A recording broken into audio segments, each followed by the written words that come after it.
चलिए फ्रेंड, तो स्टार्ट करते हैं। क्लास 10 सब्जेक्ट साइंस चैप्टर 12 और 12 का नाम क्या है बाबू, देख सकते हैं इलेक्ट्रिसिटी। तो इसमें हम दो वीडियो लाने वाले हैं। एक तो है भैया एनसीईआरटी सॉल्यूशन, मैं इसमें जो टॉपिक है पूरा इंट्रोडक्शन इस वीडियो में करेंगे। देन न्यूमेरिकल पार्ट, जो मैथ वाले पार्ट होते हैं ना, यहाँ पर फॉर्मूले, इस वीडियो में हम पूरे फॉर्मूले की बात करेंगे। इलेक्ट्रिसिटी होता क्या है, सारी चीज़ एकदम बेसिक से एडवांस तक हम जाएंगे, ठीक है।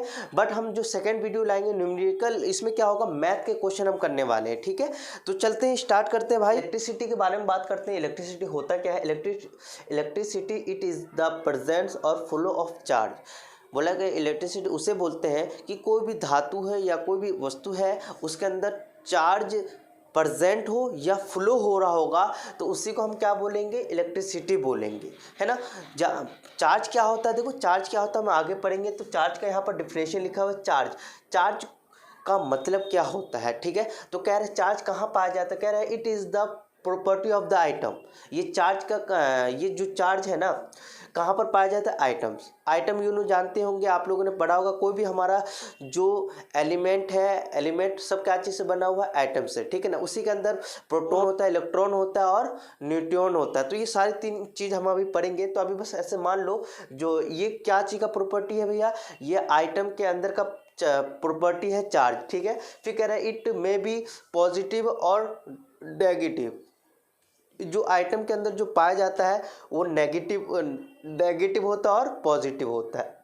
कह रहे like charge repel each other and unlike charge attract, क्या बोल रखा है, अट्रैक्ट ईच अदर। तो यहाँ पर बोला गया है जो चार्ज होता है ना, सेम साइन वाला, जैसे प्लस प्लस आपस में रिपेल होता है, मतलब दूर दूर भागता है। और यहाँ पर और लिखा है कि अनलाइक चार्ज, जैसे प्लस और माइनस अलग अलग चार्ज है, तो वो क्या करता है, आप अपने आप को अट्रैक्ट करता है, दोनों आपस में आ जाता है। फिर कह रहा है इट इज़ ऐसा यूनिट ऑफ द कॉलम।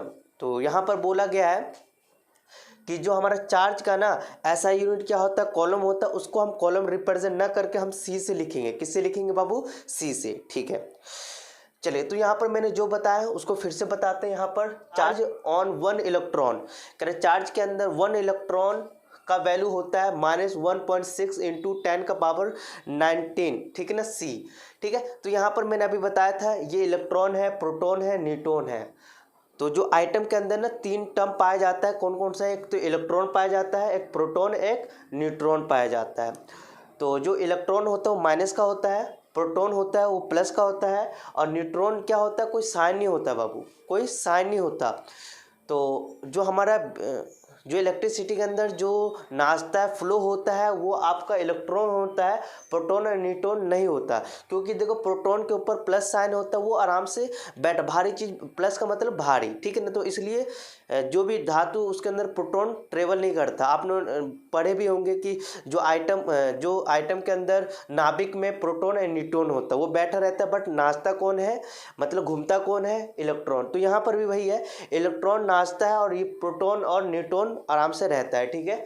तो हमेशा कहेंगे कि जो फ्लो हो रहा होगा, तो क्या फ्लो हो रहा होगा, कौन सा चार्ज फ्लो हो रहा होगा, इलेक्ट्रॉन फ्लो हो रहा होगा, ठीक है। यहाँ पर बोला वन इलेक्ट्रॉन में कितना वैल्यू होता है, तो यहाँ पर लिखा -1.6 इंटू 10⁻19 सी, ठीक है। और यहाँ पर और लिखा है number of electron in one column of the charge. कहना वन कॉलम में कितना नंबर ऑफ इलेक्ट्रॉन होता है। तो नंबर ऑफ इलेक्ट्रॉन सीधा आपको लिख लेना है, याद कर लेना है, 6.25 इंटू 10⁻18 है, ठीक है। यहाँ पे एक क्वेश्चन और आ जाएगा कि बताइए proton number of one electron, मतलब यहाँ वन इलेक्ट्रॉन लिखा हुआ है, तो उसकी वैल्यू तो आप -1.6 10 का लिख दोगे। बट यहाँ पर पूछ लेगा प्रोटॉन कितना होता है, प्रोटॉन में क्या होगा, प्लस हो जाएगा। बस यहाँ पर देखो इलेक्ट्रॉन हमारा कैसा होता है, माइनस का होता है, प्रोटॉन कैसा होता है, प्लस का होता है। तो यहाँ पर ये माइनस हटाकर प्लस लगा दोगे तो किसकी वैल्यू हो जाएगा, प्रोटॉन का चार्ज हो जाएगा, ठीक है। बट न्यूट्रॉन का कोई चार्ज नहीं, मतलब कोई प्लस माइनस होता नहीं, इसलिए कोई वैल्यू इसमें नहीं दिया गया है। और यहाँ पर एक चीज़ और है, यहाँ पर Q = NE लिखा है। तो मतलब ये Q का मतलब क्या होता है, मैं आगे थोड़ा दिखा देता हूँ। देखिए यहाँ पर मैंने हर चीज़ बता रखा हूँ, इसको देख लेना।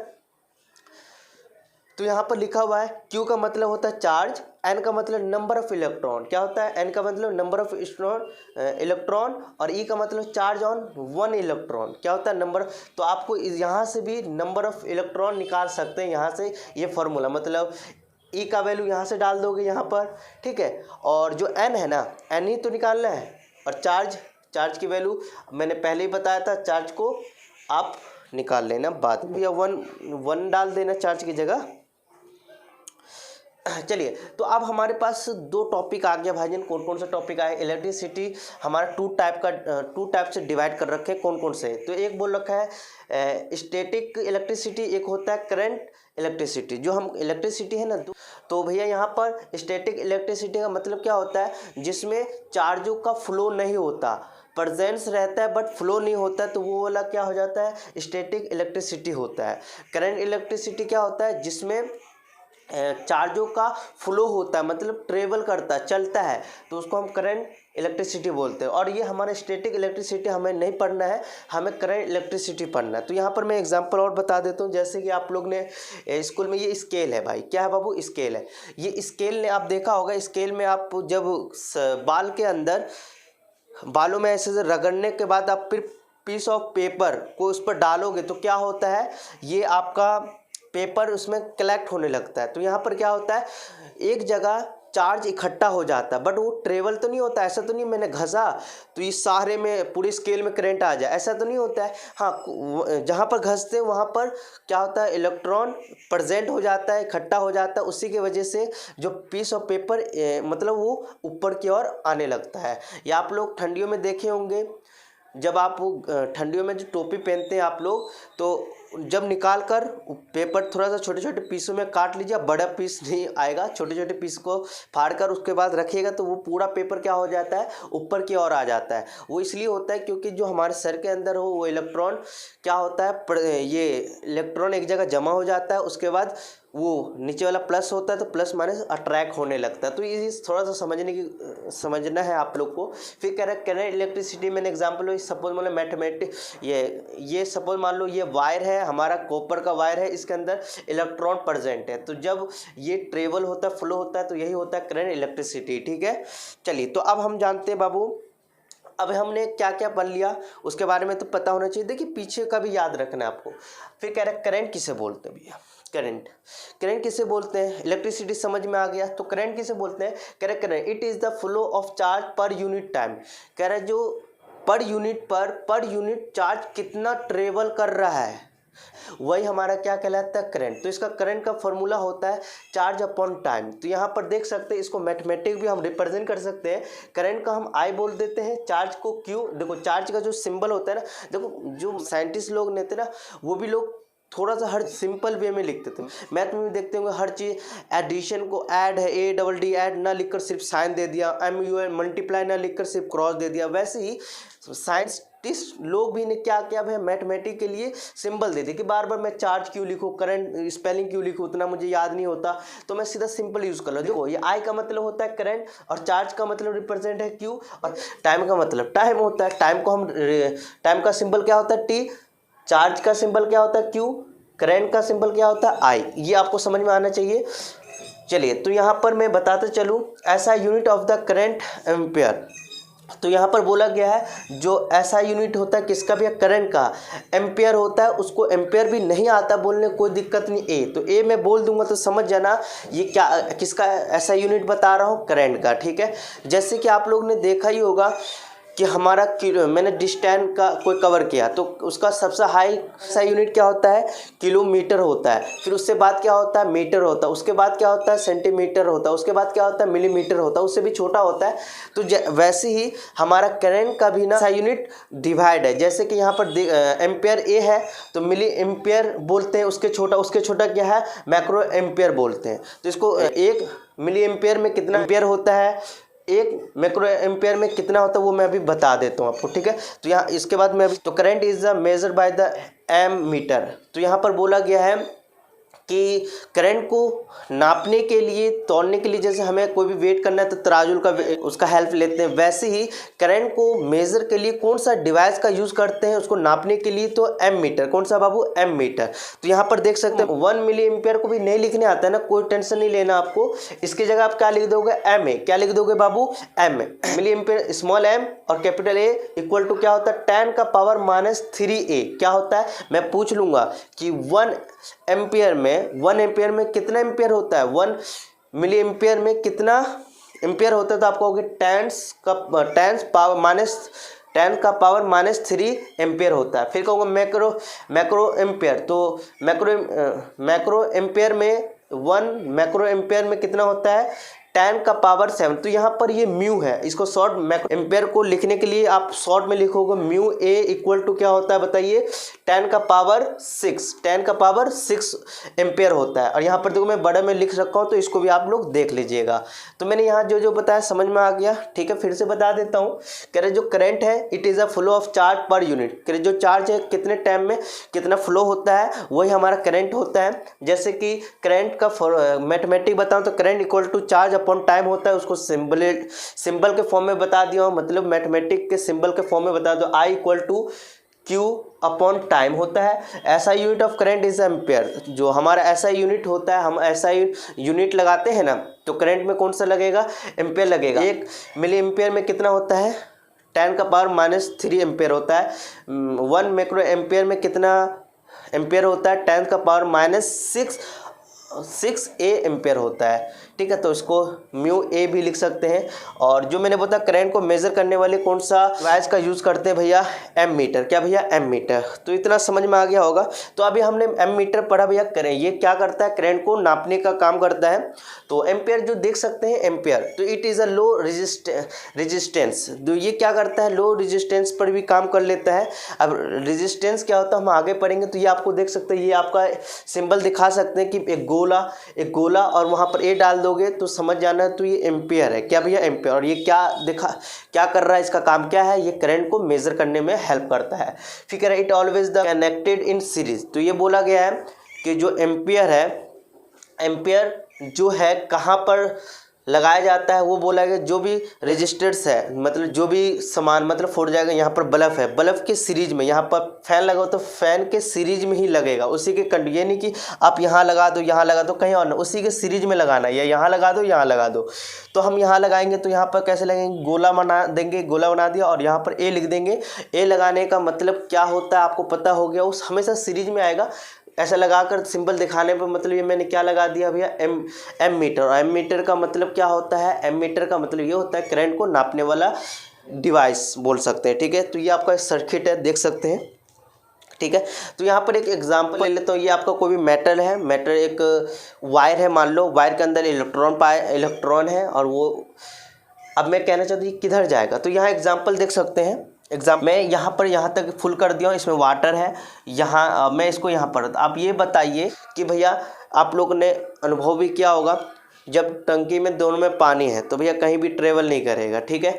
बट मैं यहाँ पर फुल कर दिया और ये खाली है, तो क्या होगा? यहाँ पर इसे पाइप डाल दिया। अब पाइप डालने के वजह से पानी जिधर कम है वो उधर फोर्स, इधर का फोर्स इधर लगेगा और ये पानी इधर बढ़ जाएगा। वैसे ही इसमें भी होता है। हमारा वायर के अंदर जो इलेक्ट्रॉन है वैसे वही ट्रैवल करता है कि भैया मैं इसमें कोई भी रिसोर्स डाल दिया, इधर से मैंने फोर्स डाला है ना, इधर ज़्यादा फोर्स है, उधर खाली है, तो ये क्या करेगा? उधर की ओर ट्रेवल करेगा। या मैं उधर फोर्स डाला हूँ तो इधर क्या आएगा? इधर की ओर इलेक्ट्रॉन ट्रेवल करेगा। तो यही चीज़। और भाई तो फिर हम किस तरह से इसको फोर्स देते हैं?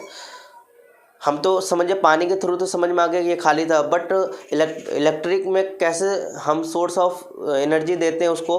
तो हम इसके लिए बैटरी, जो हमारा बैटरी होता है उससे सोर्स ऑफ एनर्जी मिलता है, उससे हम बिजली को फ्लो करवाते हैं, ठीक है ना, वहाँ से एनर्जी मिलता है। तो यहाँ पर देखिए मैं लगा देता हूँ एक वायर, यहाँ पर बैटरी है, ठीक है। तो ये प्लस है, तो देखिए प्लस से किधर जाएगा, प्लस से किधर जाएगा, माइनस की ओर जाएगा, किधर जाएगा प्लस, ये इधर प्लस है तो वो किधर की ओर जाएगा, इधर की ओर जाएगा। ठीक है, अब यहाँ पर मैं बताते चलूँ पोटेंशियल डिफरेंट क्या होता है बाबू। पोटेंशियल डिफरेंट का मतलब होता है भैया, मैं इसको सिंबल वी भी बोलूँगा। ठीक है, तो यहाँ कह रहा है work done to move a unit charge from one point to another. कह रहा है कि भैया एक पॉइंट से दूसरे पॉइंट में जाने वाला क्या टाइम के अकॉर्डिंग, यहाँ पर कह रहा है कि वर्क डन टू मूव, हम काम करते हैं एक जगह से दूसरे जगह तक सामान ले जाने में, मतलब चार्ज को ले जाने वाला, वही हमारा क्या कहलाता है भैया, पोटेंशियल डिफरेंट बोलते हैं उसको। क्या बोलते हैं, पोटेंशियल डिफरेंट। फिर से बताता चलूँ कि पोटेंशियल डिफरेंट वो होता है कि एक टाइम पर हम एक पॉइंट से दूसरे पॉइंट में हम कितना काम कर रहे हैं, कितना काम कर रहे हैं, है ना, तो वही हमारा क्या होता है, पोटेंशियल डिफरेंट होता है। हम किसको ले जाते हैं, चार्ज को। तो इसका मैथमेटिक रिप्रेजेंट कर देख सकते हैं, potential different equal to work upon, हमने वर्क अपॉन चार्ज। तो यहाँ पर समझ में आ गया होगा। तो यहाँ पर देखते हैं और कुछ है, तो यहाँ पर मैं लिखा हुआ इसको समझाने की कोशिश करता हूँ, इसको मैथमेटिक सिंबल के थ्रू दिखाऊंगा। तो पोटेंशियल डिफरेंट को V, वर्क का W होता है, चार्ज का Q होता है। ठीक है, और इसका हमें पता है वर्क का जो वर्क होता है ना, उसका SI यूनिट होता है जूल। ठीक है, और Q जो Q होता है बाबू, Q का होता है कॉलम, C से हम रिप्रेजेंट करते हैं। हम इसको ना लगा के, दोनों का सिंबल ना लगा के हम डायरेक्ट V लगा दें। V का मतलब यहाँ पर बोल रखा है ऐसा unit of the potential different volt. क्या होता है बाबू, वोल्ट होता है, उसको हम V से, आप कहोगे भैया यहाँ पर भी और यहाँ पर भी अलग अलग है, तो मैं बताता चलूँ वोल्ट आएगा। वोल्ट कब बोलना है, जब आपके साथ कुछ ना कुछ मैग्नीट्यूड होगा, जैसे यहाँ पर 3V होगा या 4V होगा, तो यह 3V 4V, ये 3V और 4V क्या है पता है आप लोग को, यहाँ पर मैग्नीट्यूड आ गया, नंबर आ जाएगा। कोई भी V से पहले नंबर आ गया तो समझिए ये वोल्ट है। तो क्या बोलेंगे, 3 वोल्ट 4 वोल्ट, है ना, ये इससे समझ में आ गया। और जब पोटेंशियल डिफरेंट V कब बोलेंगे, जब आपके साथ सिर्फ V होगा, उसके साथ कोई मैग्नीट्यूड नंबर नहीं होगा, तो हम समझ सकते हैं कि वो ये पोटेंशियल डिफरेंट के बारे में बता रहा है। यहाँ पर बोल रहा है 1 वोल्ट, तो 1 वोल्ट मैंने जो ये बताया था ना, 1 joule upon 1 column equal two volt, तो वही चीज़ यहाँ पर वर्ड में लिख दिया है। तो इसको मैं पढ़ के बताता हूँ। 1 volt when 1 joule work is done is carrying 1 column charge, then potential difference is called 1 volt। ठीक है, कह रहा है सेल और battery are the device to maintain V। कह रहा है जो पोटेंशियल डिफरेंट हम क्या चीज़ से मैनेज करते हैं बाबू, हाँ मेंटेन हम V मतलब battery and cell and battery से हम पोटेंशियल डिफरेंट को मैनेज करते हैं। ठीक है, कह रहा है potential different is the measured by the voltmeter. कह रहा है कि भैया जो हमारा पोटेंशियल डिफरेंट को नापने वाला कौन सा यंत्र हम यूज़ करते हैं, तो यहाँ पर बोला गया है वोल्टमीटर। क्या भैया, वोल्टमीटर। क्या भैया, वोल्टमीटर से हम चेक करते हैं कि पोटेंशियल डिफरेंट क्या है। ठीक है ना, तो कोई पूछ लेगा करंट को नापने वाला, करंट को मेजर करने वाला कौन सा डिवाइस है, तो आप क्या बोलोगे, एमीटर। ठीक है, और कोई पूछ लेगा पोटेंशियल डिफरेंट को नापने वाला कौन सा, क्या नाम है यंत्र का, तो वो कौन सा है, वोल्टमीटर है।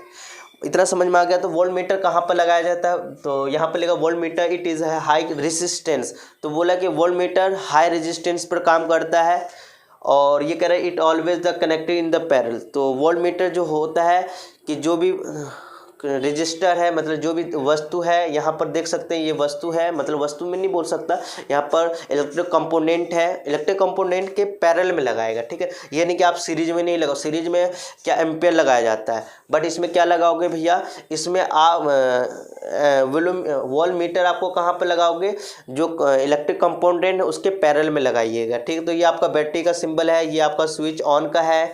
तो यहाँ पर मैं देखा होगा लगा हुआ है, नहीं लगा हुआ है, तो चलिए नहीं लगा हुआ है तो बस समझिए यहाँ से यहाँ पैरेलल यहाँ पर लगाएंगे, या हम ऐसे भी लगा सकते हैं। कह रहे current always flow from the high potential to lower potential. तो यहाँ पर बताया गया है जो करंट है ना, जो करंट है वो कैसे फ्लो करता है, यहाँ पर बताया गया flow from higher then lower. तो हाई से कहाँ जाता है, नेगेटिव की ओर जाता है। तो यहाँ पर प्लस से किधर जाएगा, करंट इधर, ये इधर नेगेटिव गया, प्लस का मतलब हाई, ठीक है, नेगेटिव मतलब कम। तो हाई से करंट कैसे फ्लो करता है कोई भी पूछ लेगा, तो कहना प्लस से नेगेटिव की ओर हमारा करंट फ्लो होता है। तो ये चीज़ आपको याद रखना। ओम्स लॉ क्या होता है, देखो ओम्स लॉ का मतलब आप लोग देख सकते, थोड़ा सा बताऊं, ये मैंने एक दो टैंक है, ए में 2 टैंक है, बी में 2 टैंक है। और यहाँ पर एग्जांपल ले तो चलो मैं यहाँ पर दोनों को मैं पाइप की को है ना, उसको जोड़ रखा हूँ। ये भी 2 टंकी है, इसको दोनों आपस में पाइप से जोड़ रखा हूँ, कनेक्ट कर दिया हूँ। तो यहाँ पर बोला गया है तो ये एग्जांपल देखो, मैं यहाँ तक भर रखा हूँ, ठीक है, और यहाँ खाली है, इतना भर रखा है तो इतना खाली है। तो इसमें बताइए, और यहाँ पर भी देख सकते हैं मैंने यहाँ तक भर दिया है और ये यहाँ तक भरा हुआ है। मैं आपसे पूछना चाहता हूँ पानी सबसे तेज़ी से कहाँ पर फ्लो होगा, यहाँ पर होगा कि बी में होगा? बताइए। बिल्कुल आप कहोगे भैया मतलब बी पर ही जो पानी का बहाव हो वो तेज़ होगा, क्योंकि यहाँ पर ज़्यादा, यहाँ से यहाँ तक की डिफरेंट बहुत ज़्यादा है, यहाँ पर क्या कम है, तो यहाँ तो थोड़ा सा धीमा मतलब फ्लो होगा, बट यहाँ पर बहुत ज़्यादा जल्द फ्लो होगा पानी का। क्यों? क्योंकि यहाँ पर डिफरेंट बहुत ज़्यादा है। तो जहाँ पर बोला जहाँ पर ज़्यादा डिफरेंट होता है दूसरे के मुकाबले, वहाँ पर ज़्यादा तेज़ी से क्या होता है, पानी का बहाव होता है। वही एग्जांपल लेकर हम समझते हैं यहाँ पर। तो यही एग्जांपल मैं बताता चलूँ कि देखो, पोटेंशियल डिफरेंट ज़्यादा होगा तो करंट भी क्या होगा, ज़्यादा होगा। पोटेंशियल डिफरेंट मतलब ये डिफरेंट कम होगा तो इलेक्ट्रिक है ना, जो करंट है वो भी कम होगा, ठीक है। तो यही चीज़ तो हम डायरेक्ट बोल सकते हैं कि भैया वोल्टेज प्रोपोर्शनल है आई के, मतलब V बढ़ेगा, पोटेंशियल डिफरेंट बढ़ेगा तो करंट भी बढ़ेगा, V कम होगा तो करंट भी कम होगा। तो इतना बात समझ में आ गया, ये समझ में आ गया है। तो भैया अब यहाँ पर मैं इसको मैथमेटिक भी रिप्रेजेंट कर सकता हूँ। यहाँ पर प्रोपोर्शनल का साइन हटाकर इक्वल का लगाऊंगा, आई का आई होगा, बट इसके हमेशा प्रोपोर्शनल का साइन हटता है तो उसकी जगह कुछ ना कुछ कांस्टेंट लगाना होता है। तो यहाँ पर रेसिस्टेंस मैंने यहाँ पर लगा दिया कांस्टेंट। ये रेसिस्टेंस होता है क्या, बार बार आ रहा है, तो इसके बाद हम वही पढ़ने वाले। रेसिस्टेंस का मतलब होता है क्या है, ओम्स लॉ में क्या कह रहा है भाई, ओम्स लॉ कह रहा है पोटेंशियल डिफरेंस अक्रॉस 2 पॉइंट और the metallic conductor is directly proportional to current passing through the circuit provided in the temperature remain the constant। तो यहाँ पर वही चीज़ बोल रखा है कि पोटेंशियल डिफरेंस जहाँ पर ज़्यादा होगा वहाँ पर करंट उतना ही फ्लो होगा, बशर्ते जो टेम्परेचर है ना वो क्या होगा, कांस्टेंट। मतलब टेम्परेचर आप तुम कोई चीज़ धातु का बढ़ा दोगे तो क्या होगा, उसमें करंट ज़्यादा फ्लो होगा, रेजिस्टेंस क्या होगा, कम हो जाता है। तो उसके वजह से आपका करंट गलत हो सकता है कि भैया जिसमें कम बनना था उसमें ज़्यादा, और जिसमें ज़्यादा होना चाहिए वो कम हो सकता है। तो यहाँ पर क्या बोलेगा, temperature remain the constant, temperature को हम मान रखें कि ये कांस्टेंट है। तो यहाँ पर वही चीज़ बता रखा है कि आपका वो potential V equal to proportional I, मतलब पोटेंशियल डिफरेंट प्रोपोर्शनल है करंट के। तो जब आपके पास करंट पोटेंशियल डिफरेंट बढ़ेगा तो करंट भी बढ़ेगा, ये कम होगा तो ये भी कम होगा। यहाँ पर मैंने इसका रिप्रेजेंट बताया था कि R यहाँ पर रेजिस्टेंस है। तो यहाँ पर कोई पूछ लेगा कि भैया इसको ना, चलिए तो यहाँ पर पोटेंशियल डिफरेंट का हम एक एग्जांपल ले लेते हैं भाई। ये एग्जांपल मैं क्यों ले रहा हूँ, क्योंकि ये एग्जांपल से ग्राफ कैसा बनता है, ये हमेशा स्ट्रेट बनेगा, ऐसा बनेगा या ऐसा बनेगा, ठीक है। तो ये एग्जांपल हो गया पोटेंशियल डिफरेंट का ग्राफ के थ्रू, ठीक है। तो अब रेजिस्टेंस क्या होता है, रेजिस्टेंस का मतलब क्या होता है, देखिए यहाँ पर रेजिस्टेंस बार बार आ रहा था, कह रहा है कि it is a property of the conductor to resist the flow of charge.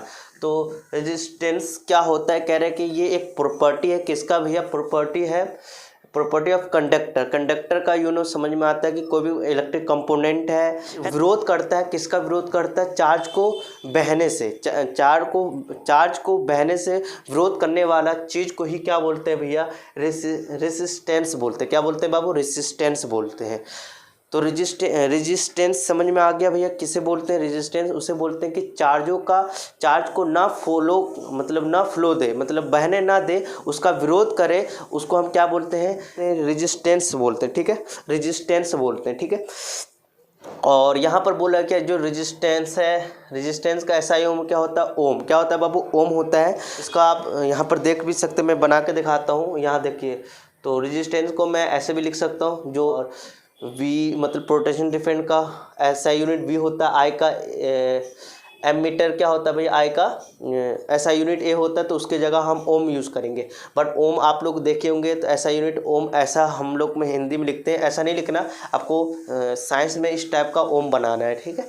Rheostat क्या होता है? रिहोस्टेट का मतलब कह रहा है it is an electric device use to control the current by variant resistance. तो यहाँ पर रिहोस्टेट क्या करता है, जो जिसमें करंट है ना, वेरिंग इज द रेजिस्टेंस, ये कंट्रोल करने के लिए यूज़ करता है करंट को, जो रेजिस्टेंस है जिसमें कम होता है तो ये इसमें डिफरेंट होता है, तो उसको कंट्रोल करने के लिए रियोस्टेट लगाया जाता है।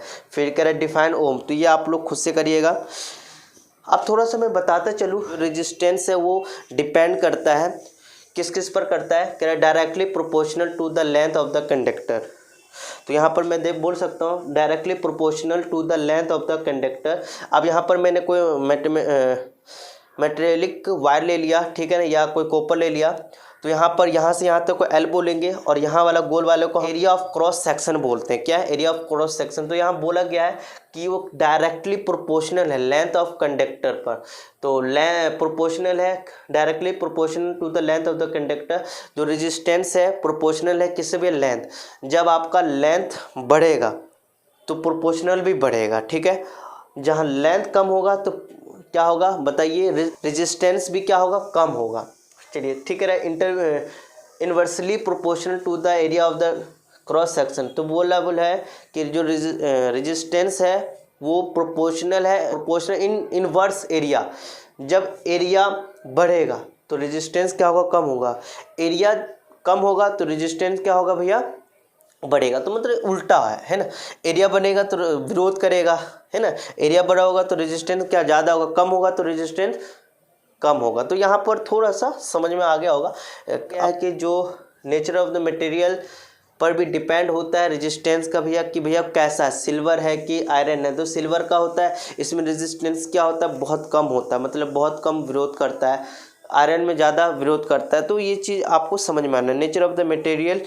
तो यहाँ पर ये जो मैं लिखा हूँ इसको रिप्रेजेंट करने का देख सकते हो मैंने कैसे किया था। इस दोनों को मैं ऐसे प्लस करके रख सकता हूँ। यहाँ पर फिर से ये आ गया तो इसको रो बोलते हैं। क्या बोलते हैं, क्योंकि दोनों को मैं सेम चीज़ है ना, तो इसको मैं दोनों को प्लस कर दिया, इकट्ठा कर दिया। इकट्ठा करने पर तो भैया प्रोपोर्शन का साइन हटाऊंगा तो यहाँ पर क्या आएगा, इसको हम रो बोलते हैं, ठीक है। रो या रेजिस्टिविटी को ही क्या बोलते हैं, रो बोलते हैं। इसका ऐसा यूनिट ऐसा यूनिट नहीं बोलेंगे, इसको हम बोलते हैं, ठीक है। ये वाला साइन को रो बोलते हैं। और इसका मतलब क्या होता है, रेजिस्टिविटी। तो यहाँ पर इसका मतलब जान लेते हैं। It is the fundamental property of the material that the resist at the flow of the electric current. तो यहाँ पर कह रहा है कि भैया जो इलेक्ट्रिक करंट को ना रेजिस्ट करता है। रेजिस्ट का मतलब रेजिस्ट करता है द फ्लो, मतलब रेजिस्ट करना किसका भैया, रेजिस्ट करना के विरोध करता है करंट को फ्लो ना होने का। जो रेजिस्टेंस बताया था वो तो चार्ज को फ्लो नहीं होने दे रहा था, और ये जो रेजिस्टिविटी बताया है ये करंट को फ्लो होने में दिक्कत देता, विरोध कर रहा है ना। तो इसको हम रेजिस्टिविटी कहते हैं। तो ये आप समझ लेना। यहाँ पर बोला गया सिल्वर का जो रेजिस्टिविटी होता है ये सब में एक सेम कांस्टेंट होता है। जैसे सिल्वर का बता रखा है 1.6 10 का पावर -10, बहुत कम होता है। क्या होता है भैया, बहुत कम होता है, माइनस में है ना। तो कह रहा है कि resistive it is a constant range of the electricity is the metal and allowing the 10 का पावर 8 to 10 का पावर 6 ओम मीटर होता है ना। तो यहाँ पर बताया गया तो जो रेजिस्टिविटी है ना, मेटल एंड अलॉय। मेटल का मतलब होता है जो आपका कॉपर ऊपर हो गया, मेटल हो गया, अलॉइंग हो गया। ये भी इसमें भी क्या होता है, कम होता है। ये जैसे कि हीटर वूटर में यूज़ होता है, आगे पढ़ेंगे तो इसको बस समझ लीजिए। कह रहा range of the electricity resistivity of the non metal insulated 10 का पावर, इसमें बहुत ज़्यादा होता है, उसकी रेजिस्टिविटी बहुत ज़्यादा होता है, इसलिए करंट को फॉलो ही नहीं होने देता। जिसमें कम होता है उसमें करंट फॉलो होने देता है, जिसमें ज़्यादा होता है तो करंट फॉलो ही नहीं होने देता है। फिर कह copper and the aluminium use to the electricity transmission is the have low resistivity. कह रहे लो रेजिस्टिविटी है तो इसमें लो कम है तो क्या होगा, करंट अच्छे से बहने देगा, इसलिए हम कॉपर एंड एल्यूमिनियम का यूज़ करते हैं। फिर लिखा हुआ है alloying use to the electron heating, जो हम अलोइंग का यूज़ कहाँ पर करते हैं, heating device as the resistivity is high. मतलब इसका रेजिस्टिविटी क्या होता है, थोड़ा सा हाई होता है मेटल से, ठीक है, विरोध करता है कि नहीं जाने दूंगा, ठीक, इसलिए इसको हम यूज़ करते हैं किसमें, आयरन हो गया high and they do not bond, और ये जल्दी से इसका जो मैट प्रोडक्ट होता है ना, वो जल्दी से बर्न नहीं होता, जलता नहीं है, ऐसा बोल सकते हैं। तो यहाँ पर वही चीज़ लिखा हुआ है।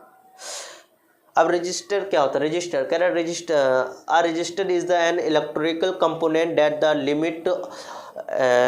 Limit regulate in the electric circuit, जो इलेक्ट्रिसिटी को रेगुलेट करता है। रेगुलेट का मतलब समझते हैं ना भाई? रेगुलेट का मतलब होता है कि भैया बिजली को लिमिट में ही उसको बिजली जाने देता है। तो ये हमारा क्या होता है? रजिस्टर बोलता है। इट रजिस्टर इज द, दूसरा लैंग्वेज में बोल सकता है resistor is the anything that the electricity can not travel through easily. तो यहाँ पर वही बोल रखा है कि हम इजीली जो इलेक्ट्रिसिटी है ना ट्रेवल नहीं होने देता है, वो कंपोनेंट को ही क्या बोलते हैं? रजिस्टर ही बोलते हैं। यहाँ पर बोला गया है एग्जांपल ऑफ रजिस्टर जैसे फैन, बल्ब, टीवी एक्सेट्रा, ये सब में से बिजली पूरे बॉडी में तो नहीं होता लिमिट, फिर उसके बाद इन्वर्स हो जाता है, उसी की वजह से पंखा, फैन, बल्ब चलता है। ठीक है, तो यहाँ पर आप लोग ने